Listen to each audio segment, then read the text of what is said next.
Abram suas Bíblias em Gênesis capítulo 12.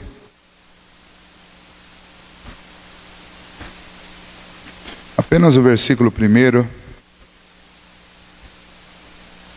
nós vamos usar nessa noite. Quero lembrá-los que na semana que vem será Apocalipse e depois na outra Gênesis, mas como eu já tinha falado que ia falar sobre Abraão hoje, então achei justo não mudar. Mas a partir da semana que vem Apocalipse, e aí na outra semana Gênesis, nós vamos revezando. Semana sim, semana não, nós trocamos de livro. É interessante que é o primeiro e o último, né? Então vai ser uma dinâmica bem interessante trabalhar com os dois aqui de quarta-feira. Mas hoje nós vamos em Gênesis, apenas o versículo 1 do capítulo 12. Vamos ler juntos? Ora, disse o Senhor a Abrão: sai da tua terra, da tua parentela e da casa de teu pai, e vai para a terra que te mostrarei. Muito bem. Vamos orar mais uma vez. Senhor, nos ajude a aprender com esta tua palavra aquilo, ó Deus, que é tão importante para a nossa vida a respeito dos caminhos da fé. Pedimos que o Senhor nos ajude nisso nesta hora, em nome de Jesus. Amém. Muito bem. Vamos lembrar, Moisés está escrevendo ao povo que está peregrinando no deserto. E esse versículo, novamente, como todos os outros, como todos os capítulos, esse versículo é muito especial neste ensino que Moisés está dando para o povo que caminhava no deserto. Porque este povo saiu da terra do Egito, comandados por Moisés, para uma terra que Deus lhes mostraria. A caminhada deles não era uma caminhada com mapa, não era uma caminhada com instruções bem específicas a respeito do caminho. Não era uma caminhada com provisões, mas era uma caminhada completamente de fé. De fé. E agora eles vão ouvir, através de Moisés, a história de um homem que já tinha feito aquela caminhada no passado. Aquela caminhada que é 100% uma caminhada de fé. Que é ouvir a voz de Deus, confiar nesta voz e sair de um lugar que, por mais difícil que seja, ainda é um lugar onde você chama de lar, e ir para um lugar que você não conhece e enfrentar um caminho que também você não conhece. Então, é muito propício que Moisés tenha escolhido começar a narrativa sobre a vida de Abraão exatamente deste ponto. Porque ao fazer isso, os primeiros leitores, os receptores deste primeiro texto, eles se contextualizavam com Abraão automaticamente, porque eles também estavam naquela mesma caminhada. E para nós também uma contextualização muito fácil, muito próxima, porque desde o dia em que você creu em Cristo Jesus, em que nós cremos, nós fomos alertados de que somos estrangeiros numa terra estranha, e que aqui nós estamos peregrinando para uma terra que o Senhor há de nos dar o descanso, para uma terra que o Senhor nos dará ao término da nossa jornada aqui. Nós também estamos caminhando para a pátria celestial. Então, essa história é a história de todos nós. Assim como Moisés contou a história de Abraão para o povo hebreu que caminhava naquele deserto, e essa era a história daquele povo, essa também é a nossa história. E por isso nós precisamos aprender algumas coisas ou algumas verdades importantes com Abraão sobre isso. Mas antes, vamos ligar Abraão com o restante daquilo que nós já estudamos. É interessante nós sempre olharmos para os padrões. Gênesis está o tempo inteiro fazendo padrões. E um padrão que nós não observamos até aqui, eu quero pontuá-lo nesse início, é um padrão que está acontecendo desde o capítulo 3 de Gênesis. Mais um, nós já vimos vários, mas eu vou mostrar mais um para vocês. Desde o capítulo 3 de Gênesis, Deus faz julgamentos por causa dos erros do povo. Deus vai lá e julga. E logo na sequência do julgamento, Deus estabelece uma aliança. É um padrão. Deus julga, disciplina, e na sequência ele faz uma aliança, ele faz um acordo, ele faz um trato. Vamos ver, olha, lá com Adão e Eva, eles foram expulsos do jardim. Esse foi o julgamento que eles receberam por eles terem desobedecido ao Senhor. Deus, ao tirá-los daquele jardim, Deus lhes fez uma promessa de redenção. Deus disse que da mulher, da semente da mulher, nasceria um que esmagaria a cabeça da serpente que os enganou. Deus fez uma aliança com eles. Vocês estão sendo expulsos daqui porque vocês pecaram, mas da semente de vocês vai nascer um que vai resolver este problema que este pecado de vocês causou. E Deus faz uma aliança com eles lá. Depois, quando Caim matou Abel e foi expulso da presença de Deus, e só para a gente relembrar, quando nós estudamos o capítulo 4, quando Moisés fala da presença de Deus, citando o lugar onde Adão e Eva com seus filhos viviam, ele está querendo dizer que aquele lugar era o lugar próximo ao Éden. Ou seja, logo que eles saíram do Éden e eles foram expulsos, e eles não podiam voltar mais, eles viviam o mais próximo possível. Já que eles não podiam entrar novamente, eles ficavam próximos. Aquele lugar era chamado lugar da presença de Deus. Quando Caim matou Abel, ele foi expulso da presença de Deus, ou seja, ele foi expulso das proximidades do Éden, e ele teve que se afastar, ele teve que ir morar longe. E esta foi a punição que ele recebeu. Ele foi expulso da presença de Deus por ter matado o seu irmão. Mas Deus vai lá e faz uma aliança com Caim. Deus coloca uma marca que nós não sabemos exatamente o que é. A Bíblia fala que ele marcou a Caim, mas não especifica que tipo de marca é essa. Mas ele fez uma marca para que ninguém se vingasse de Caim por causa do assassinato de Abel. Então Deus o julgou, Deus o condenou, mas Deus também fez um trato com ele. Você vai morar longe e eu vou colocar um sinal para você. E quem vingar o que você fez vai sofrer as penalidades de fazer isso. Então, uma vez que você está marcado, você está sinalizado para que ninguém mexa com você, para que ninguém vá tomar vingança. Lá na frente, Deus se ira contra toda a raça e ele manda o dilúvio. Logo que ele manda o dilúvio, ele também, nesse ato de julgamento do Senhor, de declarar que toda a terra estava contaminada e que ele estava decidindo destruir todos os habitantes da terra por causa do pecado, Deus vai lá e faz uma aliança com Noé. Logo na sequência, Deus estabelece um juízo, Deus estabelece um castigo e Deus faz uma aliança. Depois disso, já o povo vivendo pós-dilúvio se tornou uma numerosa nação e eles vão lá e levantam o zigurate, a torre de Babel, e nessa torre, que é uma torre de rebeldia, é uma torre de pensamento pagão, de autossuficiência, Deus novamente vai lá, os julga e os condena, confundindo a língua deles. Na sequência, Deus vai fazer o quê? Na sequência, Deus vai chamar Abraão e vai abençoá-lo, e vai fazer uma aliança com ele. Então, este é um padrão. Deus realiza um julgamento, estabelece uma sentença, e na sequência ele faz uma aliança. Esse é um padrão de toda a Bíblia. Nós vamos encontrar isso em todo o Antigo Testamento, Deus fazendo estas coisas. E é exatamente este ponto que conecta Abraão com o capítulo 11. O capítulo 11 é um capítulo onde mostra a rebeldia dos homens. O capítulo 11 mostra o juízo de Deus. O capítulo 11 mostra a sentença, que foi a divisão e o esparramar daquelas nações sobre a terra. E então, o capítulo 11 termina contando a respeito da família de Tera. E dessa família de Tera, um filho, que é Abraão, vai ser abençoado por Deus.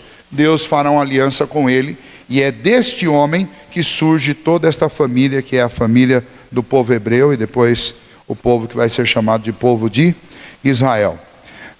Uma tentativa de nós datarmos esses acontecimentos, ela tem algumas bases em outros textos que nós encontramos, especialmente no versículo 4. O versículo 4 diz que partiu, pois, Abrão, como lhe ordenara o Senhor, e Ló foi com ele. Tinha Abraão 75 anos quando saiu de Harã.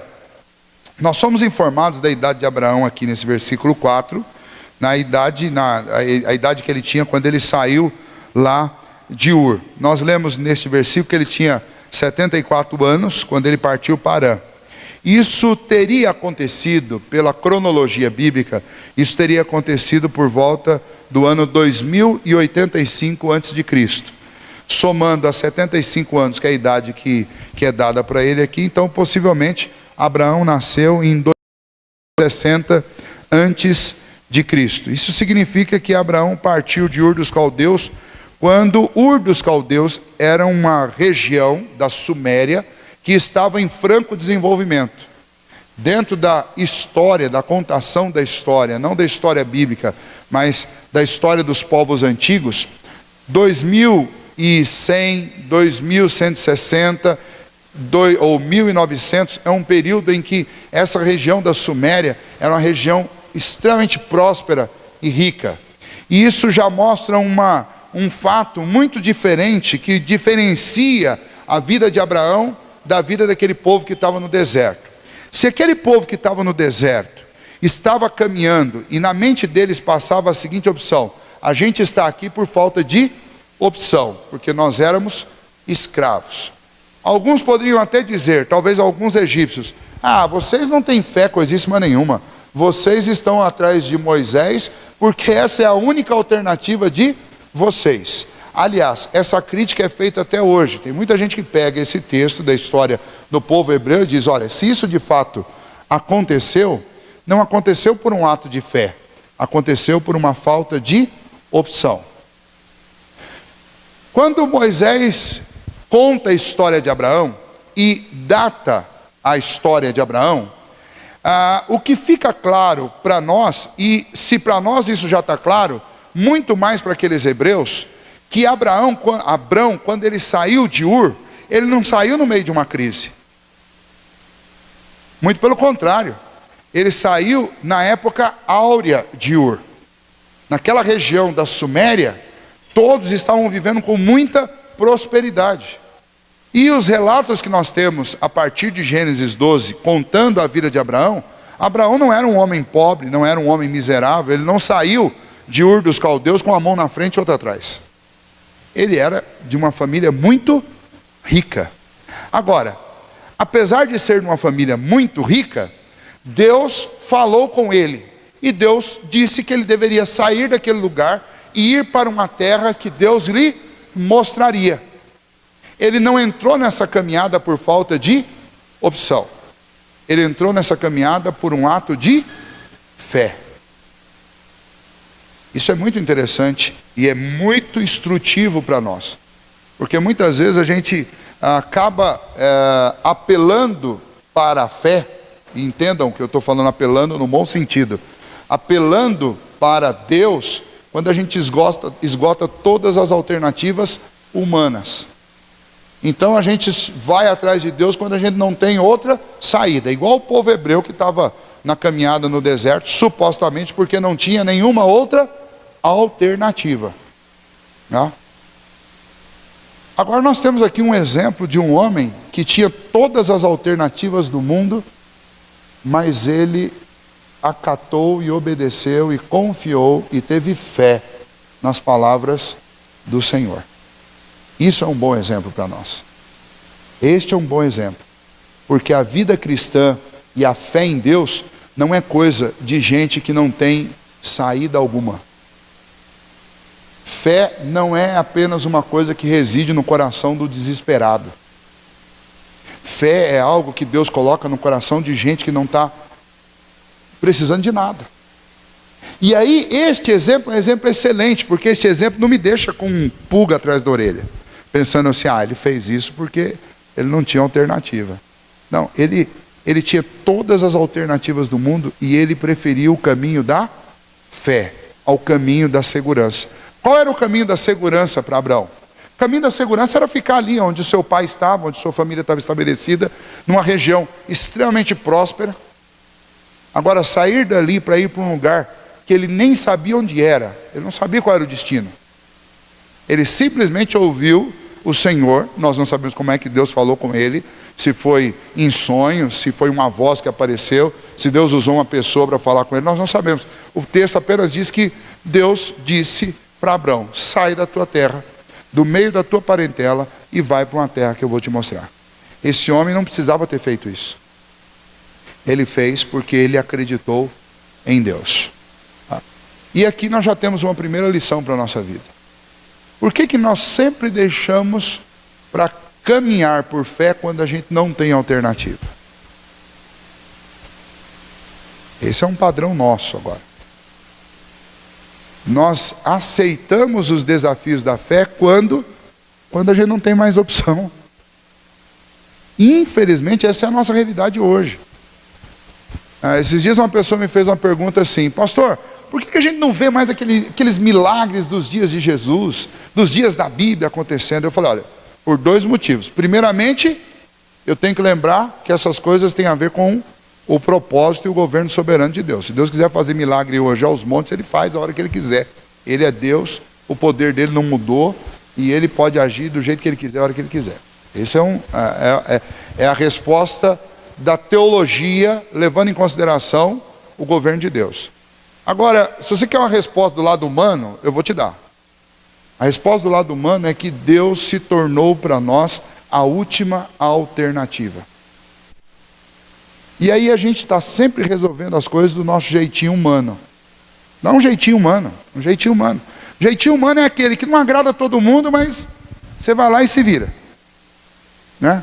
Jeitinho humano é aquele que faz você envelhecer mais cedo, mas pelo menos eu tenho o mérito de que fui eu que fui lá e resolvi.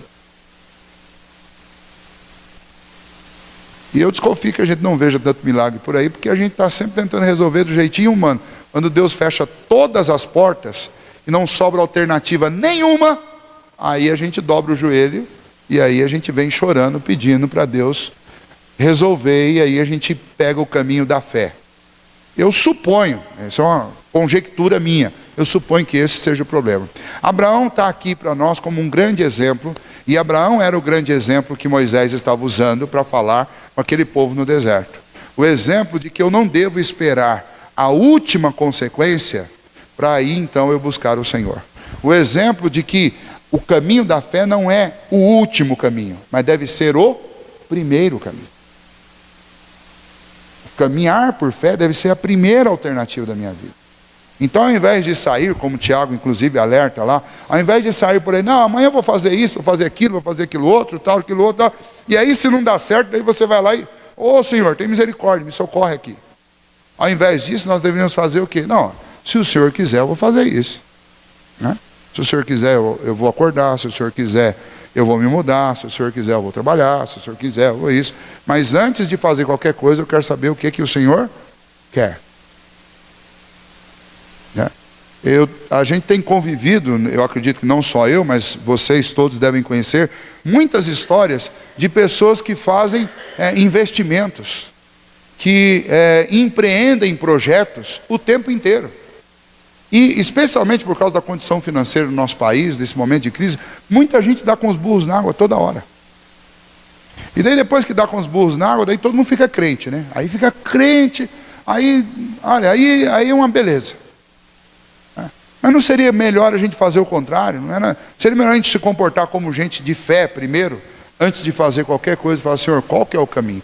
Porque se o Senhor me falar para eu ir, eu não estou nem aí para a estatística, eu não estou nem aí para o que o mercado financeiro está falando. Se o Senhor falar para eu ir, eu posso ir.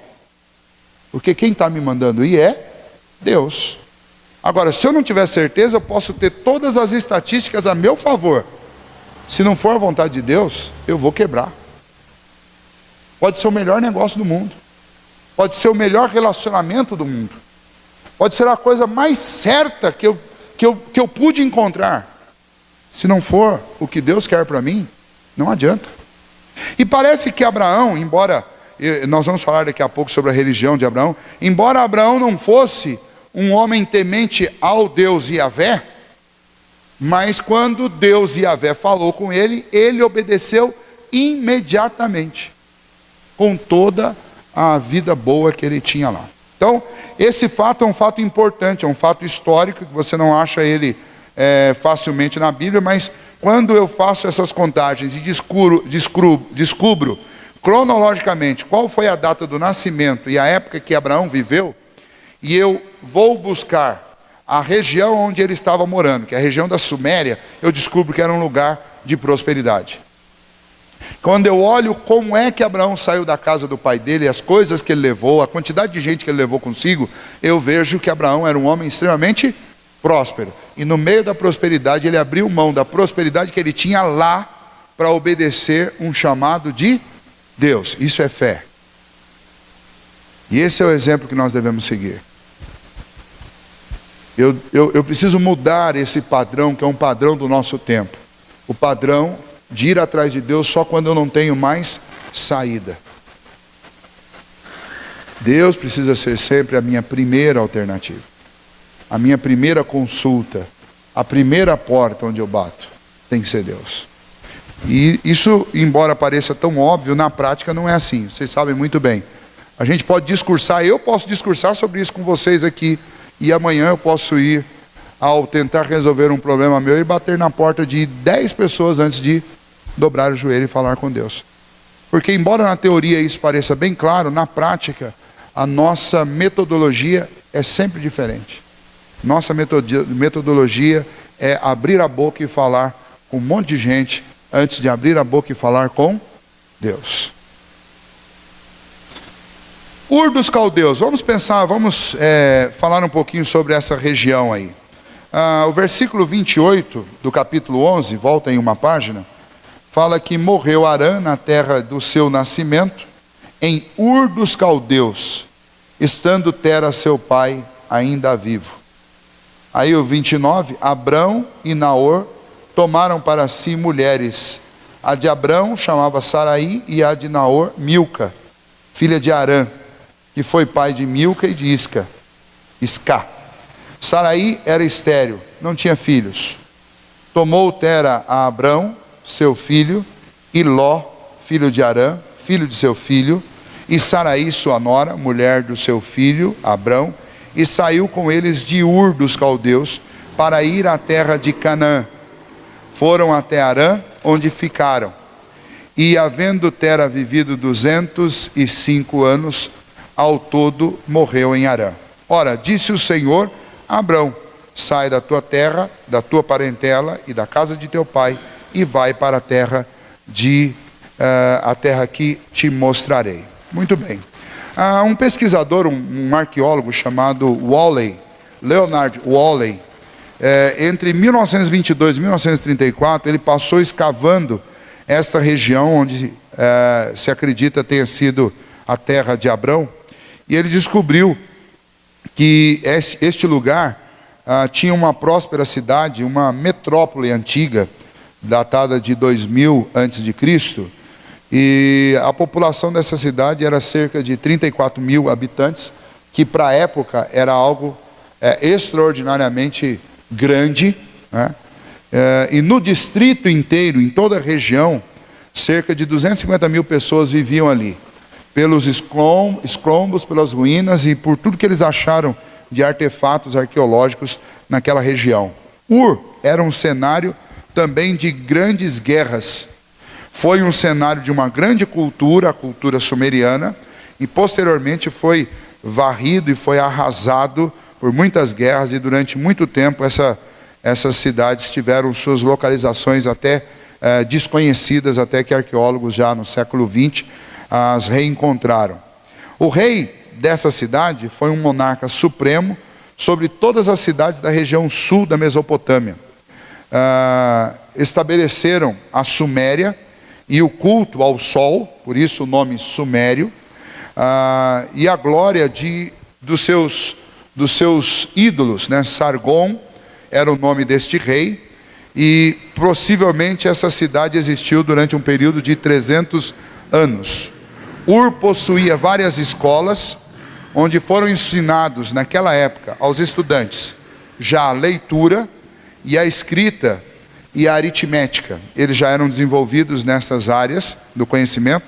Eles aprenderam a escrita cuneiforme sumeriana, e essa escrita era feita especialmente em barro, através de prensas que criavam esses vincos nas telhas de barro, nas chapas de barro, e era essa a maneira de fazer os registros nesta época aqui, 2000 anos antes de Cristo.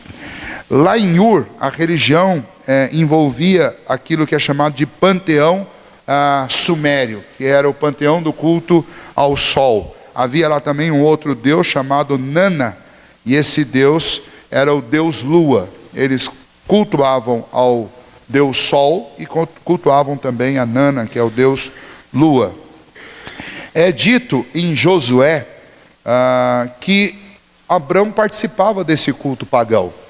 Adão não era um seguidor de Yahvé, do Deus da aliança de Moisés, do Deus da aliança de Noé, por exemplo. Que essa era a religião daquela época. Eram aqueles que permaneciam fiéis ao Deus que fez aliança com Noé. Abrão não era desse grupo. Abrão, exatamente pela influência dos sumerianos, daquela região onde ele vivia, ele era um adorador deste Deus.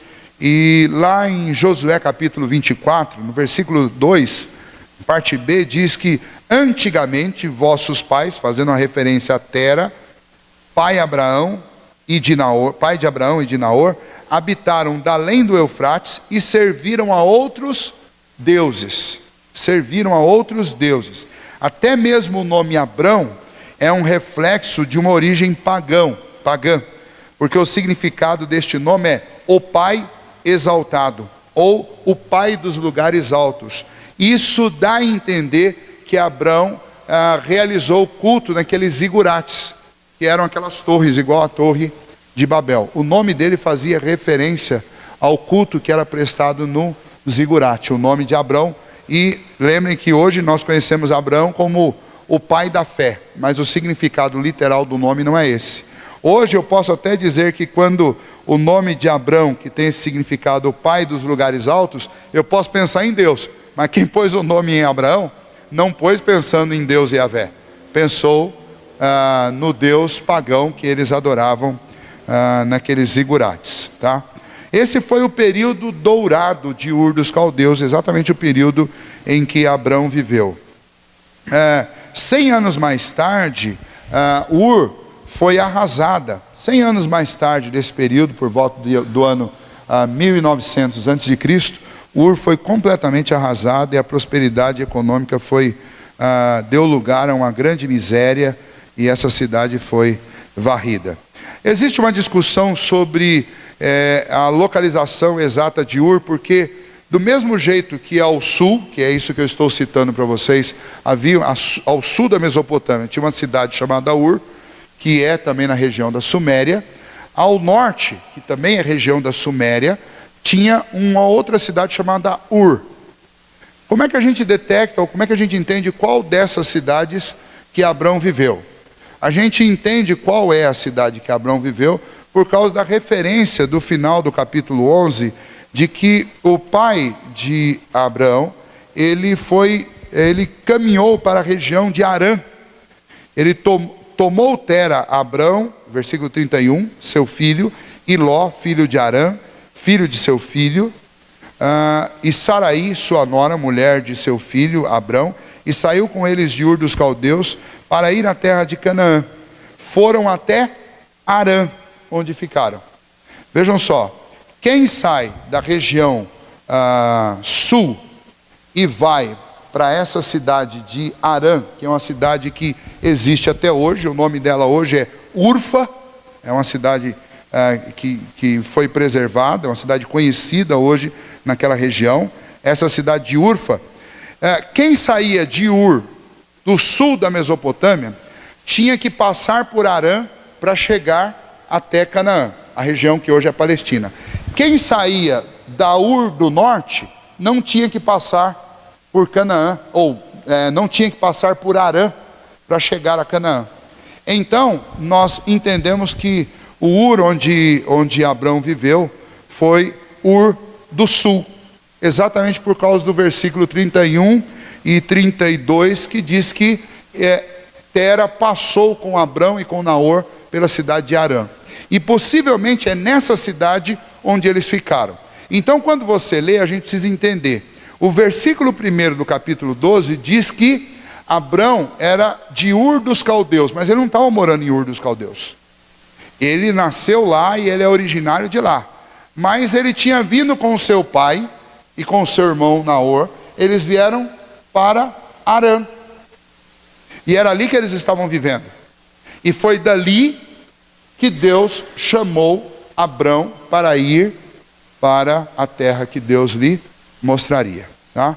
Então, um pouquinho de dado histórico aí, só para a gente saber que essa história não é a história da carochinha. Essa história aconteceu mesmo, é uma história real, e os dados históricos e os dados que são colocados aqui, eles conferem com dados geográficos, e então nós temos como saber destas coisas todas. Também um fato interessante de lembrar é que essas esposas eram todas parentes. Saraí, por exemplo, era prima. Tá? Então aqui na região que nós temos em Itapeva, muitos casamentos aí de primos, aqui também tem. Né? Então você tem esses graus de parentescos aí muito próximos que estão presentes aqui. O nome Sara significa minha princesa, ou Saraí significava minha princesa. Se Abraão será o pai do povo escolhido, Sara será a mãe deste povo, apesar dela ter um problema sério, que era esse problema de esterilidade, ok? E aí, nós terminamos o capítulo 11 e chegamos nesse primeiro versículo aí do capítulo 12 e voltamos à questão principal deste primeiro versículo do capítulo 12. A questão é que estes homens, como Abraão, por exemplo, quando foram chamados por Deus, eles obedeceram aquilo que Deus lhes chamou para fazer, sem ter nenhum tipo de garantia. Eles nos ensinam uma lição muito importante, e a lição é que o fato de eu não ter consciência de qual é o meu destino final nessa terra, não me impede de chegar a esse destino. Esta é a lição. Abraão não sabia exatamente para onde ele estava indo. O povo hebreu sabiam que era a terra que o Senhor tinha prometido, e depois eles mandam os espias lá para olhar. Mas quando eles saem do Egito, eles não sabiam para onde eles estavam indo. Eles sabiam que eles estavam indo para um lugar que manava leite e mel. Alguém tinha um mapa? Não, o mapa está na mente de Deus. Eles não têm mapa. Moisés tem um mapa? Não, Moisés tinha um mapa até o Sinai, que é onde a sua família estava, e ele leva o povo até o Sinai. Mas do Sinai para frente não tem mapa. Do Sinai para frente não tem mapa. Eu tenho um mapa até o céu? Eu não tenho também. Nossa caminhada é exatamente igual. O fato de eu não ter certeza de onde está esse lugar, de onde é esse lugar, como eles não tinham, como Abraão não tinha, como o povo hebreu não tinha, não significa que eu não vou chegar. Porque quem me chamou para essa empreitada foi Deus. E a garantia de que eu vou chegar é o próprio Deus. Quer um exemplo que vocês conhecem bastante, mais até do que esse daqui? Jesus terminou um dia inteiro de sermão e cura às margens do mar da Galileia.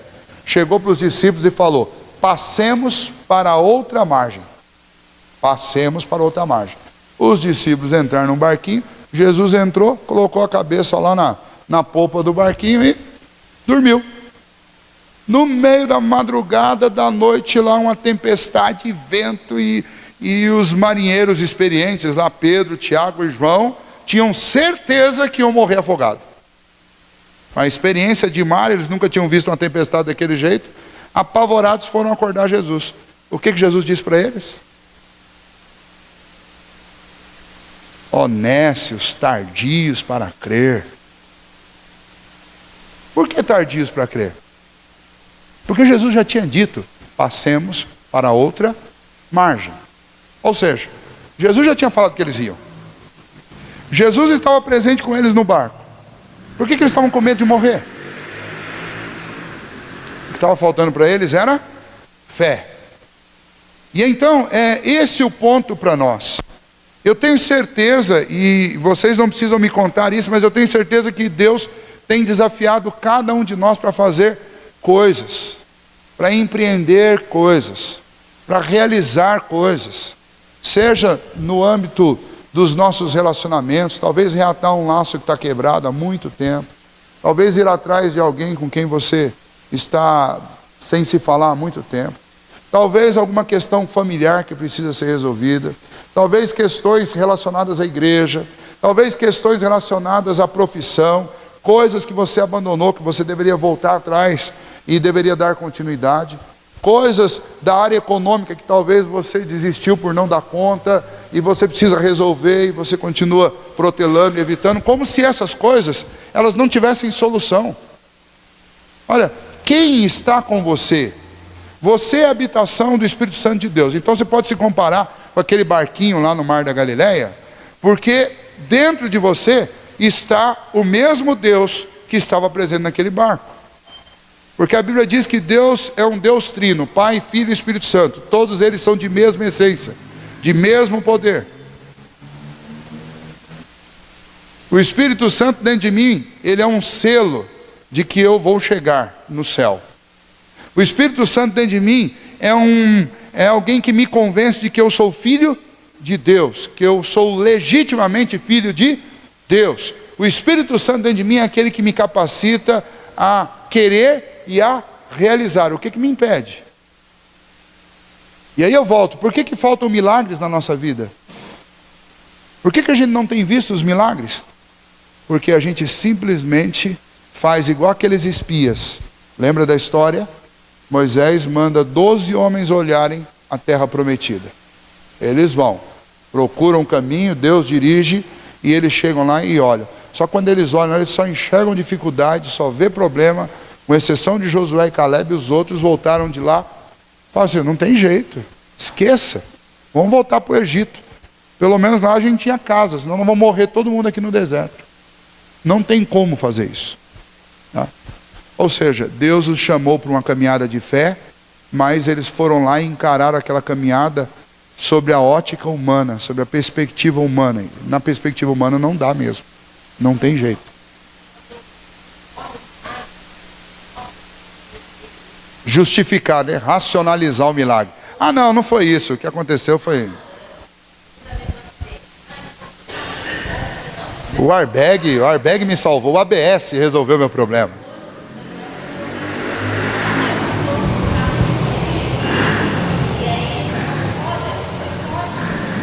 Eu vi.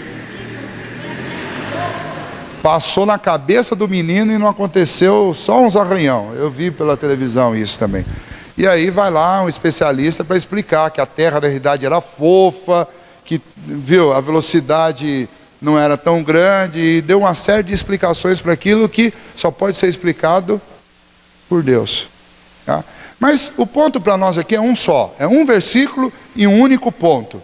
O fato de eu não conhecer o caminho, o fato de eu não saber onde é esse lugar, o fato de eu não ter uma série de detalhes de Deus a respeito dos caminhos pelos quais eu vou passar, não significa que eu não vou passar, ou não significa que eu não vou dar conta de atravessar, ou não significa que não vai dar certo. Porque se é caminhada de fé, não dá para saber de tudo. É igual Romanos fala, ó, se você vê, já não é uma questão de fé. Se você está vendo, então não é mais fé. Agora, quando você espera aquilo que você não vê, aí sim, aí com esperança você aguarda. Aí é fé. Nós lemos lá em Hebreus algo interessante. A carta aos Hebreus, ao descrever, nós estamos chegando lá no domingo, ao descrever esse evento de Abraão, diz que Abraão saiu para uma terra que ele não conhecia, obedecendo o que Deus fez, levando consigo, e aí ele cita Isaac e ele cita Jacó. Mas por que? Abraão não está levando com ele Isaac e Jacó. A ideia do texto ali é que ele estava levando consigo uma geração inteira. Ele estava levando uma promessa. Ele estava levando uma família mais numerosa do que as estrelas do céu e tão inumerável quanto a areia da praia. Era ele, sua esposa e seus serviçais e seus parentes ali naquele deserto, mas aquilo é o que se via. Dentro dele ele levava a semente de uma nação que é a maior de todas. Mas o texto diz que todos eles caminharam com fé, mesmo sem verem concretizada a promessa. E aí eu tenho um outro ponto. O fato de eu estar andando por fé não significa necessariamente que eu vou ver cumprido tudo aquilo que eu tenho expectativa de ver. Tem coisas que Deus reservou para o meu filho, tem coisas que Deus reservou para os meus netos, tem coisas que Deus reservou para a glória. Eu só vou ver na glória. Agora, o que eu não posso deixar é de empreender a caminhada da fé, porque nós não fomos chamados para sermos um clube de conhecimento. Clube de conhecimento é gnóstico. Nós somos uma igreja. Igreja é lugar onde se trata da fé. Ser crente envolve viver por fé. E a gente está vivendo uma época que crente quer viver num clube. Clube de relacionamentos, clube de troca, clube de uma porção de coisa, mas não é um lugar de fé. Não é um lugar de fé. É um lugar de escola de liderança, é escola disso, é escola daquilo outro, é escola de um monte de coisa, mas não é um lugar de fé. O que menos a gente tem visto hoje em dia dentro de igrejas é fé. Poucas vezes você chega com alguém ou conversa com uma pessoa e as pessoas, não, vamos orar porque pela fé isso vai dar certo. A gente não ouve mais isso. Essa linguagem está sumindo do nosso vocabulário. E quando nós lemos este livro, que é o livro de Gênesis, eu preciso sempre lembrar do propósito para o qual ele foi escrito. Ele foi escrito para um povo que viveu 300 anos num lugar onde as pessoas não viviam por fé.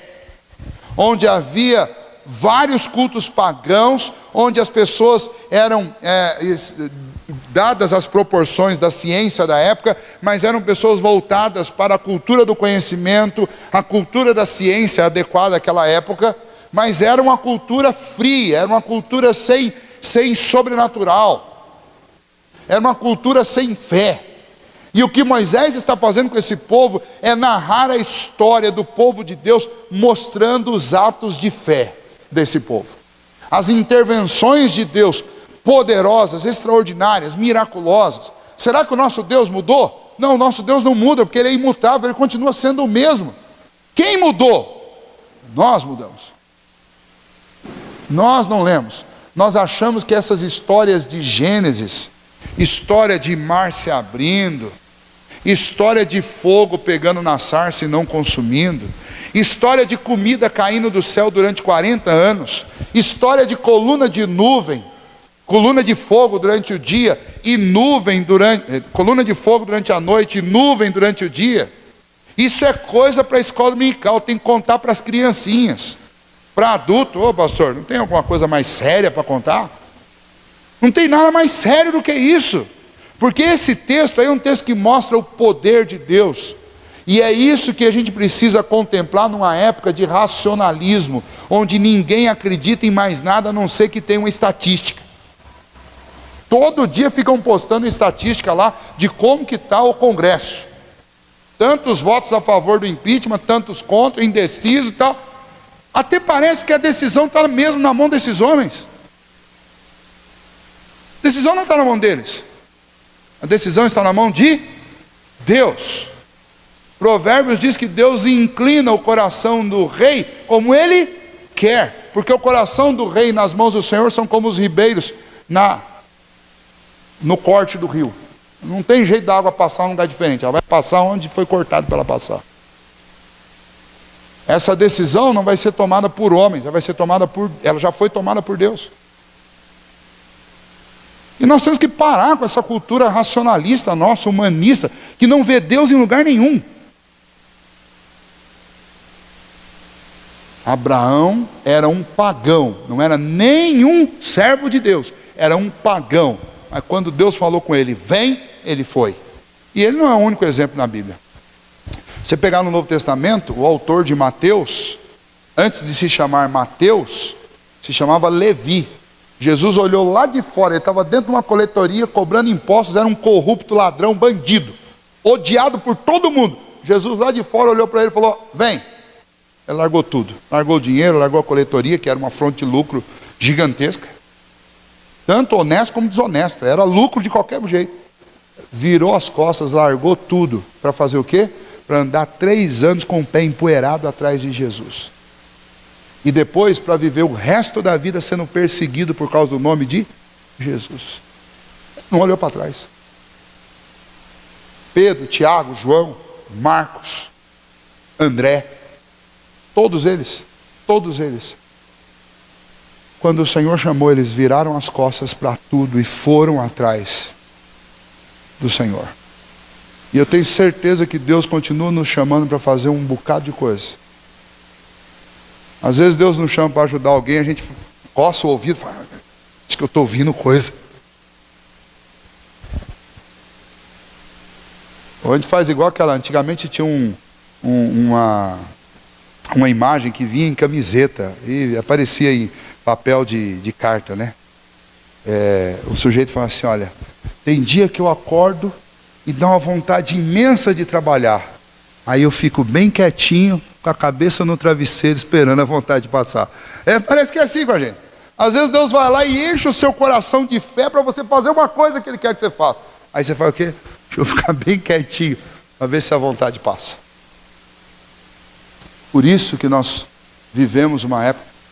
Vamos puxar a sardinha para o nosso lado. Nós somos acusados, como igreja presbiteriana, de sermos frios. Tem um outro extremo de gente que fica falsificando milagre para atrair gente desavisada. E a gente usa esse extremo como justificativa para não acreditar em nada. Para não orar pedindo para Deus curar. Para não orar pedindo para Deus dar emprego. Para não orar para pedir que Deus resolva o problema de relacionamento. A gente usa essa justificativa para fazer oração de 30 segundos, que é o máximo que a gente consegue. Oração de 2 minutos, olha, já é um desafio. 3 minutos então nem se fala. Orar meia hora é caso raro. É raro. E olha, se for achado alguém que faz isso de orar meia hora seguida, se brincar, vão colocar num museu da Igreja Presbiteriana do Brasil.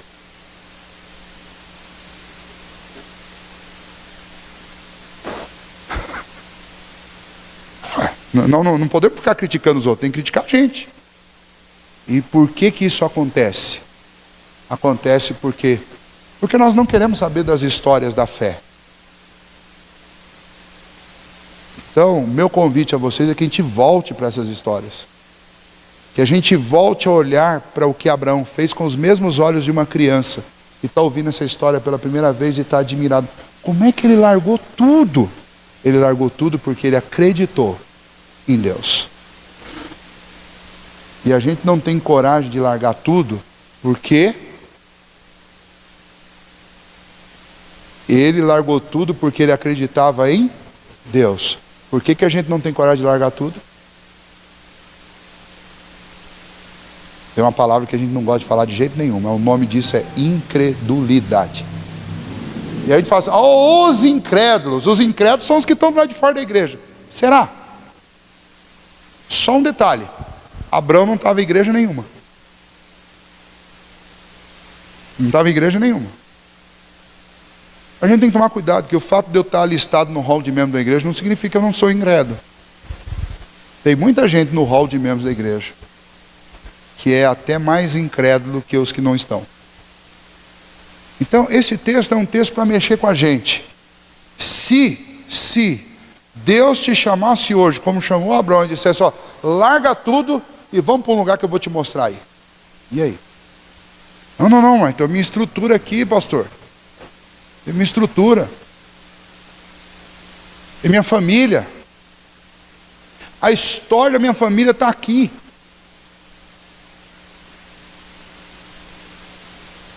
Os meus negócios estão aqui. Está tudo aqui. Meus empreendimentos, está tudo aqui.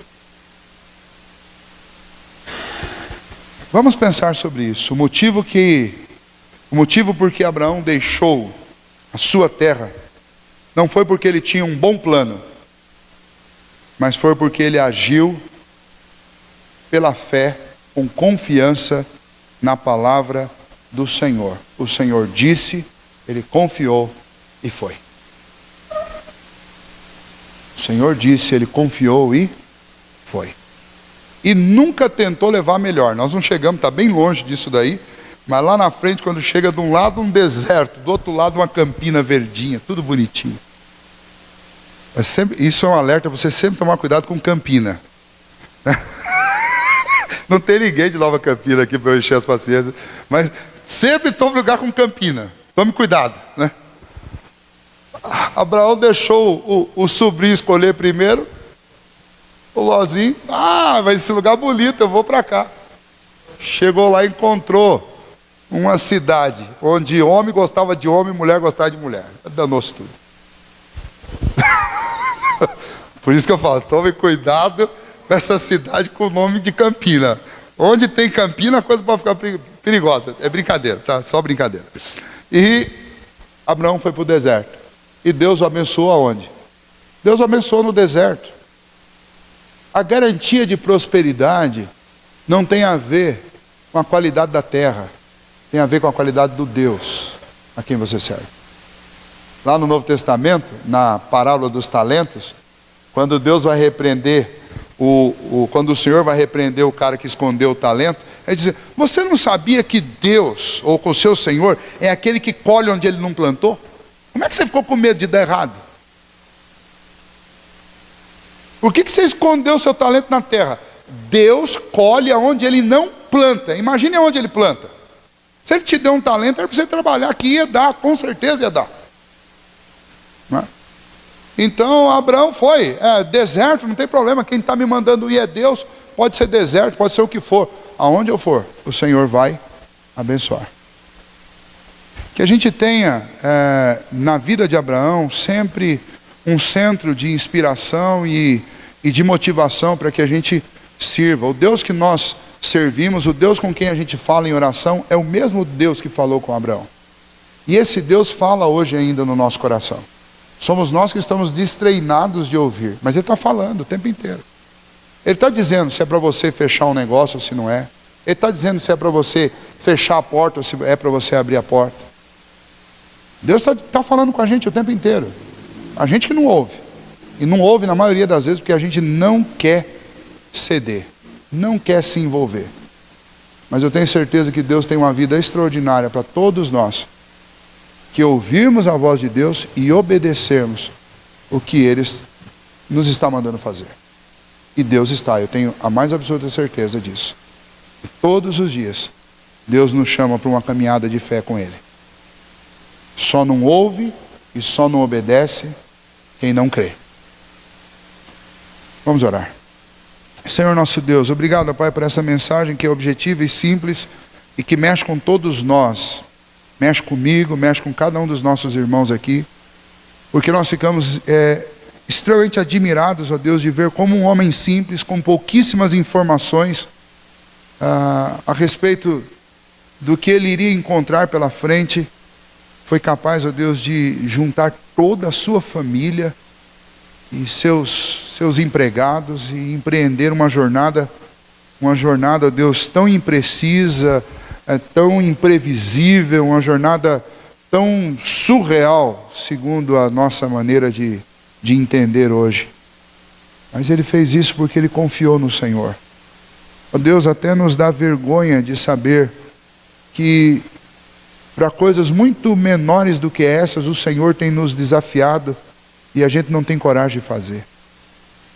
Talvez o nosso grande problema seja a incredulidade mesmo, Senhor. Por isso, nessa noite, nós pedimos que o Senhor encha o nosso coração de fé. E o Senhor mude, ó Deus, o nosso comportamento. Para que a gente possa não só ouvir, mas também obedecer o Senhor naquilo que o Senhor nos manda fazer. Ó Deus, nos ajude, ó Pai, para que tenhamos um coração cheio de fé. Nos ajude, ó Deus, a viver mais por fé do que por garantias. Porque não há garantia maior do que um convite do Senhor, ou uma proposta do Senhor. Talvez por isso, ó Deus, enfrentamos tantos fracassos na vida, porque tentamos as garantias humanas quando deveríamos confiar inteiramente no nome do Senhor como a nossa única e suficiente garantia para tudo na vida. Que assim, ó Deus, nesta noite, por estas palavras e por essa história, o Senhor inspire cada um de nós a andar por fé, ó Deus. Ao invés, ó Deus, de continuarmos andando na incredulidade, numa visão, ó Deus, racionalista, fria, que não nos leva a lugar nenhum, exceto, ó Deus, a sempre nos frustrarmos por colocarmos a nossa confiança em coisas, em pessoas, em dinheiro, em patrimônio, em coisas assim. Ajude-nos, ó Deus, a confiar no Senhor. Ajude-nos para que nós oremos mais, para que nós busquemos ouvir mais a voz do Senhor, e para que quando a gente ouvir, a gente obedeça, sem sentir medo, sem sentir dúvida, como esses teus servos no passado fizeram. Pedimos isso em nome de Jesus nessa noite. Amém, Senhor.